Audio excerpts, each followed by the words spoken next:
Breadbox Media programming is brought to you by introducing the redesigned CatholicSingles.com, featuring new ways that put the spotlight on the person and their faith, not just a profile picture.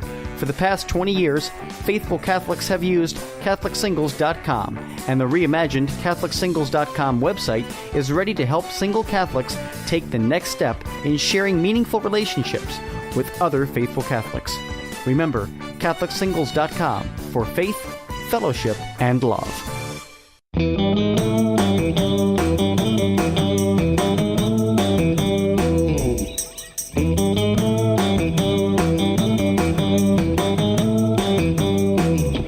And welcome back to another episode of Lisa, Hendey, and Friends. The Advent season is upon us and is zooming by super quickly, but it's never too late for us to do something wonderful to help the world around us, especially during this season of giving. So today we've brought a guest on the show who will be able to help us with a really wonderful project. Our guest today is Sandy Pino, who's the Senior Director of Parish and Community Services at Cross Catholic Outreach, a wonderful nonprofit.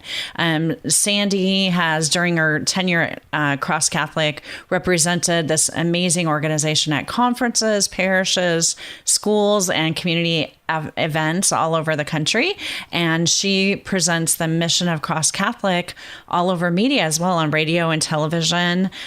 She really enjoys going with parish groups and school groups to mission trips to different countries like Belize, Guatemala, Nicaragua, and Haiti. And her past experience spans over 30 years as she's gained the expertise needed to help in this very important role with Cross Catholic. Welcome to the show, Sandy Pino. I'm so happy to have you on today. Thank you for having us. Well, it's a real treat, and I've heard of your organization before, but this is really my first deep dive into Cross Catholic, and especially into Box of Joy, which is so relevant for this time of the year. Before we jump into that, though, I'd love to ask my guests on the show, just tell us a little bit more about your story, your personal story. My personal story is like so many of you. I live a faith-filled life, and I try to be obedient. And all of my business experience has just brought me here, I think, as a calling from God to serve, to be obedient to Him, and to His command to help and care for the poor, for the orphans, for the widows. And so I'm really grateful for the opportunity to represent Cross Catholic to the faithful Catholics out there listening right now as an additional way to be obedient and to serve and to bless poor children. How long have you been at Cross Catholic? I'm in my 8th year at Cross Catholic Outreach, and Cross has been around for a little more than 15 years, and during that time, we've established really beautiful relationships with Catholic partners across the world who are living in the communities of the poor, and they've identified their most urgent needs. And last year, we distributed almost $300 million of aid to the poor in cash grants and gifts in kind, and over 36 countries with almost 300 projects. And so the Box of Joy ministry that we're talking about today is just an extension of the support giving those most urgent needs to the community and a Catholic evangelization for the children in those communities. So let's talk a little bit about Box of Joy. What specifically is this project, and why is it so pertinent at this time of the year? At this time of the year, I know I am, and I think most of the people I know and probably most of the listeners out there are thinking about, after Thanksgiving, we think about our blessings and how abundant they are. We start thinking about Christmas and thinking about Christmas gifts, just the celebration of the joy of Christmas, the birth of our Savior. And we bless people and family and friends with gifts and small, simple things. And actually, it's a beautiful time to bless a child who probably has never received a Christmas gift before. So by packing a Box of Joy and sending it to Cross Catholic Outreach, you can actually make Christmas wishes come true for children who just wish for just one gift and need that joy and that blessing and hope that is represented by that Box of Joy. I'm sort of coming up with this a little bit tardy for people who want to physically pack their boxes because this is an initiative that takes quite a lot of, I would imagine, orchestration and time and care. But this is also something that's going to be going on year after year. So say a little bit about how, if we've missed the physical box packing deadline this year, how folks can participate in still giving joy in this way. There are lots of ways to participate in Box of Joy and to bless a child with a Box of Joy. Certainly, well before the Advent season, we have participating parishes, schools, and groups like Knights of Columbus and the National Catholic Council of Women who participate as a group and do thousands of boxes as an organized unit. And so we had over 600 such participating groups this season. And certainly Box of Joy week has passed, where all of the faithful parishioners and Catholics brought the boxes to the drop-off centers. The boxes have been picked up from those drop-off centers all across the country and taken to our National Screening Center in Miami, where over the next couple of weeks, those boxes will be screened to make sure that nothing is in there that shouldn't be, and to add that very important rosary and story of Jesus to every single box, so we can evangelize our Catholic faith. But since Box of Joy collection week is over, there's still plenty of time for individuals and families to pack a Box of Joy and send it to the address that is on the boxofjoy.org website. And you can also, especially during much of the time where many people are going online to purchase Christmas gifts for families and friends, we can go to boxofjoy.org and select the Create a Box option, where you can have a virtual box packed for you and shipped to children in those 5 countries, Haiti, Guatemala, Nicaragua, the Dominican Republic, and El Salvador this year. Do those countries change depending on the year? Do you focus on different areas of the world? We focus on areas where we have established Catholic partners who are already, again, helping us meet the urgent needs of those poor communities. But the only thing that will change is, prayerfully, we will be adding countries every year based on the number of gift boxes and Boxes of Joy that we receive. So this year our target was anywhere between 70 and 80,000 children to receive a Box of Joy. I believe we're going to surpass that, and I know that the numbers of groups and participating families is going to grow every single year. So I can't just imagine the number of children who will receive those gift boxes next year. And I believe God is going to bless this important ministry in such ways that it's beyond what we can even wish for. I did want to ask you about those who form groups to participate in this, because I think as people, I know whenever my calendar hits December, I'm always looking at what are my New Year's resolutions going to be for next year. And so it's probably not too early for somebody who's listening and who thinks, wow, this would be a really great initiative to bring to my parish or my classroom or a women's group that I'm with. How can people get involved in maybe formulating a group, and then how much work is actually required of the person who does that, who takes on that responsibility? This is a perfect time to decide that you're going to put it on your calendar even for next year, because, of course, participating schools and parishes, a calendar fills up pretty quickly. So people have already signed up for next year, especially those who signed up this year and really loved it, and were so blessed by the participation, by the way it brought the community together, by the way it was a project for entire families. Any ages 4 to 104 can work on this project together, grandparents and grandchildren shopping together to fill a Box of Joy for the gender and age child that they select. And so you can absolutely sign up for your parish. You can be a project leader.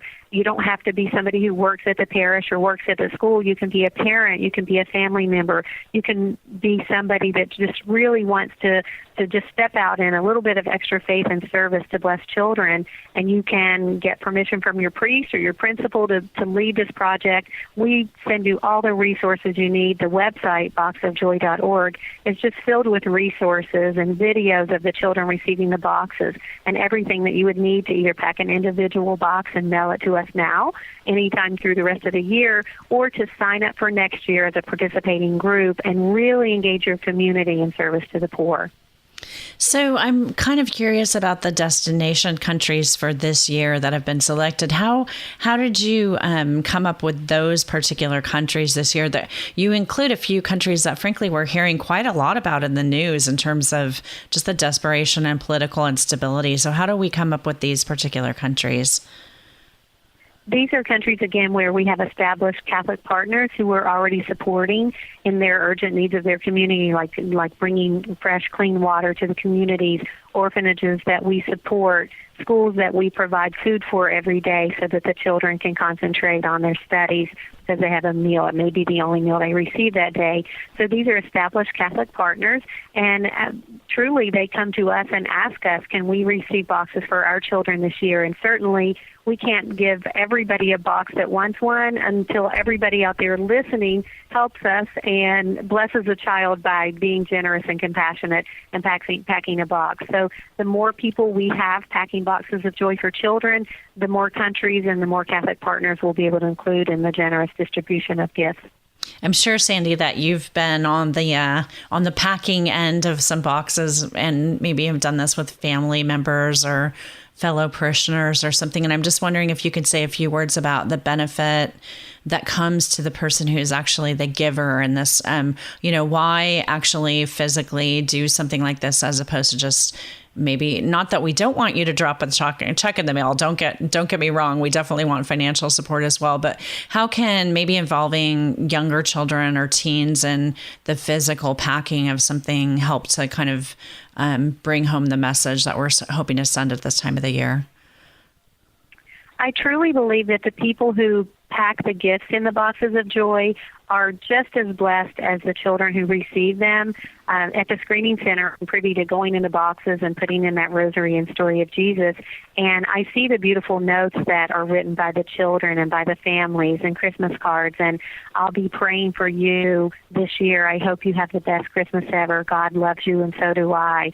And so this is showing poor children that they are loved, and it is such a blessing to the people who are preparing those boxes of joy. I can tell you that it's equal joy on both sides, and we're getting emails and cards and letters from the groups and the parishioners who pack these boxes of joy saying, thank you for giving me the opportunity to do this, and they're so excited about next year. And if I may, I can share that I have been at an orphanage in Guatemala with a Knights of Columbus group from Maryland, and we distributed boxes of joy. We shared those boxes of joy with the children there.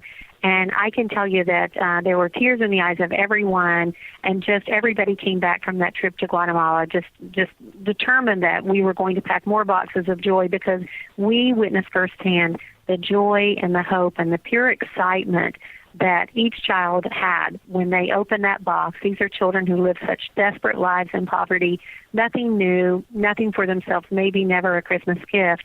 And they open this little box filled with beautiful, clean, shiny, new things packed in love for them.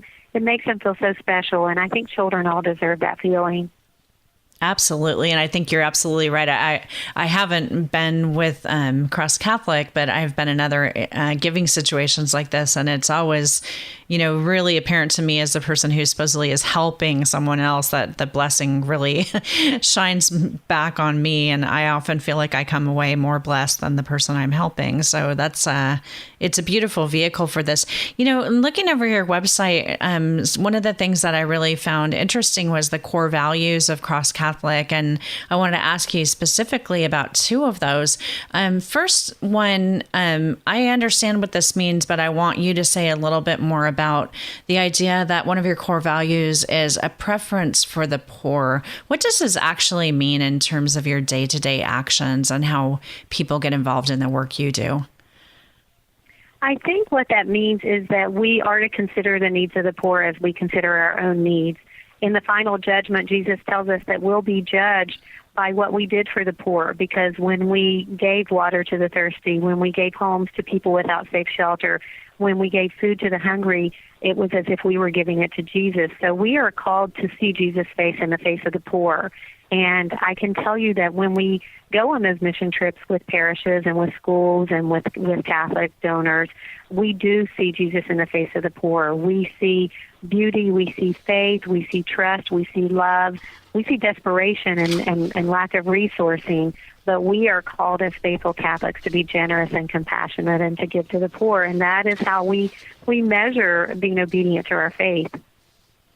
And I think it's such an obvious theme in the Gospels that it's so beautiful to have an organization that's been vetted and that's really responsible to do this. And so it brings me to the second one of your core values that I wanted to ask about, which was excellence in stewardship. Now, we have all kinds of folks at this time of the year asking us to participate in charitable giving.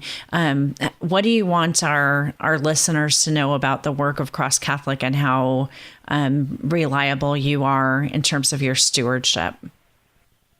Well, I think that stewardship is so essential. Excellence in stewardship is essential to building faith and trust in the people who so sacrificially give, whether it be gift boxes of joy or money, whether it's a very, very small gift, a monthly gift, which is a beautiful blessing for us, or a very large gift to support a specific project.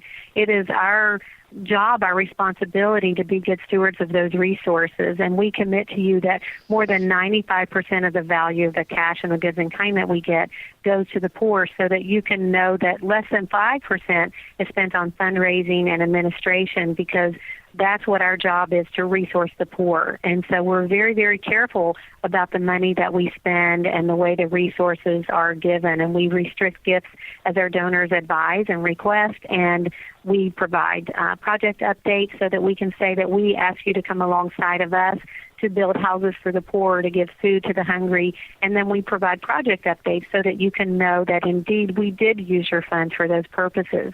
And again, boxofjoy.org will show some videos of the children receiving the boxes that we're asking you to generously pack and donate to the children. So we want you to see the outcome of your generosity and compassion. It's very important to us.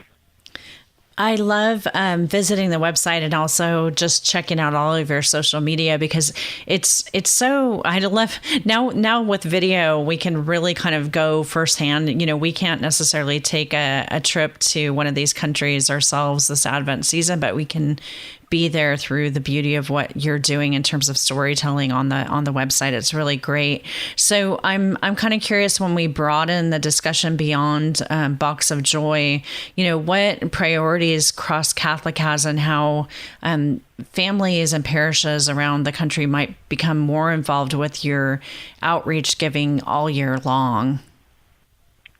Well, I'm glad that you asked that, because we do have different items and different ways to serve throughout the liturgical year. So we're just finishing up with Box of Joy. We have Advent initiatives that are helping orphans in Kenya. So we have things in the continent of Africa. We have an Easter initiative. We have housing that we're doing for people in Haiti who are living in unsafe shelter. We have water campaigns. We have every urgent need needs to be met in these developing countries. And so throughout the year, we have different opportunities for service and for generosity. So again, Lent, Advent, school year, we have school projects. We're proud partners with the NCEA, the National Catholic Educational Association, promoting Catholic education. And so we have a lot of resources for schools and tools for them to engage in outreach and the works of mercy. And so there are opportunities that abound all year long, because there are so many needs of the poor. They are so urgent. And we are also blessed and have resources that we can share and service that we can provide to make those things be an answer to their prayers. Absolutely. And can you say a little bit about the Cross Catholic blog and what folks will find there on the blog? I know that we have a lot of communication writers, some of our project officers, some of our donors who do write entries in the blog so that they can just kind of share a day in the life of what we do. The heroes of Cross Catholic Outreach are our ministry partners, who again are out there in those impoverished communities, living among the poor, finding out what their needs are, and then coming to us so that we can bridge that gap with the generous parishioners out there in parishes and communities across the United States. And so there's a lot of interesting content on the blog, which really can put you right there to kind of see and feel the anguish of the poor and be called by the Holy Spirit to come alongside them to help. And again, our mission is to transform the poor materially and spiritually for the glory of Jesus Christ. And we mobilize Catholics to make that transformation possible. So every gift, every box of joy, every dollar that goes to resource water or housing or medical support or food or orphan support, all of that is a symbol of God's love and us reaching out to our brothers and sisters in need and resourcing them with what they need and showing the love of Christ. Let's speak about that for just a moment before I let you go, which is the faith sharing component of this, which is so critical for those of us doing the giving to understand. Are those who receive these gifts already necessarily Catholic, or are you giving regardless of religious affiliation? We certainly give regardless of the religious affiliation, but the gifts are distributed through Catholic partners who are evangelizing our Catholic faith. So the church and God answering those prayers is a representative of those gifts being given. But to be a recipient of our aid, you certainly do not have to be Catholic. But I can tell you that many, many communities are building thriving Catholic communities because the church is delivering this aid to them. And they realize that it is God who's answering their prayers, and the Catholic Church is coming alongside them to improve their lives and to transform their lives and to bring joy and hope. And so the beautiful thing about this is the evangelization message, but certainly anyone who's hungry or needs whatever they need that we're able to provide, regardless of religious affiliation, those Catholic partners are bringing that help. I absolutely love that, Sandy, especially during this time when we frankly are praying for church leaders and for the state of the church around the world, that this can be a visible sign of what we're taught as Catholics to live in our day-to-day lives. And so, to participate and to be a partner with you is just a great gift for those of us who need the hope that a project like yours provides. So that's really amazing. So say one more time how people can get involved with Box of Joy this year if they want to make this a part of their holiday giving this year. If you can, please and prayerfully make this part of your holiday giving this year, go to boxofjoy.org, and all the resources are there that would give you the address where you can send a fully packed shoebox-size box, or you can create a virtual box online, and we will pack it and send it to a child for you. And the boxofjoy.org website, of course, is affiliated with our main website for Cross Catholic Outreach, and that will allow you opportunities to see many other ways to engage with Cross Catholic Outreach with your parish, your school, your family, your foundation, your community to help resource the poor and show the love of Jesus. Well, Sandy, thank you so much. I know this is a busy time of the year for you, so we're so grateful for your time and especially the beautiful work being done by Cross Catholic Outreach. Any closing thoughts before we let you get back to packing those boxes? Well, we are packing the boxes, and we're doing that with love and excitement and enthusiasm. But we just also pray for all of our generous donors out there. We're privileged to be able to lift up your needs and intentions as well. And I know that many of our donors have needs. We pray for you as a group, as a collective organization, every single week, specifically read over every prayer request and pray in agreement with the needs of our donors here in the United States as well. So I just pray that God will just have abundant blessings for you during Christmas time and throughout the coming year. Well, thank you so much, Sandy, and friends. Don't forget to check out everything about this beautiful project over at www.boxofjoy.org. We'll have links in our show notes for this episode to help you with all the information you need to get involved in this and perhaps to bring it to your parish or your school as well. Thanks, Sandy, for being with us. Thank you for having us. God bless you. Thank you. Well, that's it, friends, for this week's episode of Lisa Hendey and Friends. Definitely come on over to the website at lisahendey.com for links to all the things that we talked about today on the podcast and find past episodes as well. I want to thank my good friends at Breadbox Media for their generous hosting of this program and for all they do to bring great podcast episodes to you all week long. So definitely check out my partner podcasts over at Breadbox. If you'd like to help support the show, you can leave a rating over at iTunes for me, or just tell a friend this week about Lisa Hendey and Friends. And as always, I thank you for your feedback. You can drop me an email anytime to lisa@catholicmom.com. Until next week, have a wonderful week, friends, and I'll see you next time. God bless.